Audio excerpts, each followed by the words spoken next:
Welcome back to my channel. ఈరోజైతే గోదావరిలో special చేపల పులుసు అయితే చేసి చూపించబోతున్నాను. దానికోసం ముందుగా నిమ్మ సైజ్ అంతా చింతపండుని నానబెట్టుకోవాలి. 4 టమాటాలు, కడిగిన చేపలు, కొత్తిమీర, పచ్చిమిర్చి, ఆనియన్, వెల్లుల్లి, ఉల్లిపాయల పేస్ట్. ముందుగా ప్యాన్ పెట్టుకొని వెడల్పాటిదైతే వేసుకోండి.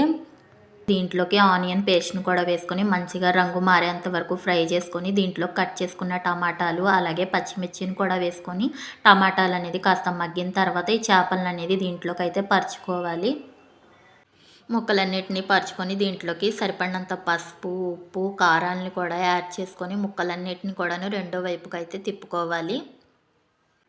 మీకు నా వీడియోస్ నచ్చితే ఒక లైక్ చేయడం మాత్రం మర్చిపోకండి ప్లీజ్. అలాగే దీంట్లోకి సరిపడినంత చింతపండునైతే తీసుకున్నాం కదా, చింతపండు జ్యూస్ని కూడా వేసుకొని కొత్తిమీర అలాగే దీంట్లోకి కొన్ని వాటర్ని కూడా యాడ్ చేసుకొని ఒకసారి అయితే క్లాత్ పట్టుకొని కలుపుకున్న తర్వాత మూత జారుగా అయితే పెట్టి ఒక 5 నిమిషాలు 10 నిమిషాలు అయితే మరిగించండి. పులుసు అనేది ఒకసారి మధ్యలో టేస్ట్ చూసుకొని అవసరాన్ని బట్టి సాల్ట్ని కూడా అడ్జస్ట్ చేసుకోవచ్చు. గుమగుమలాడే చేపల పులుసు అయితే రెడీ అయినట్లే. ఓకే, బాయ్ అండి.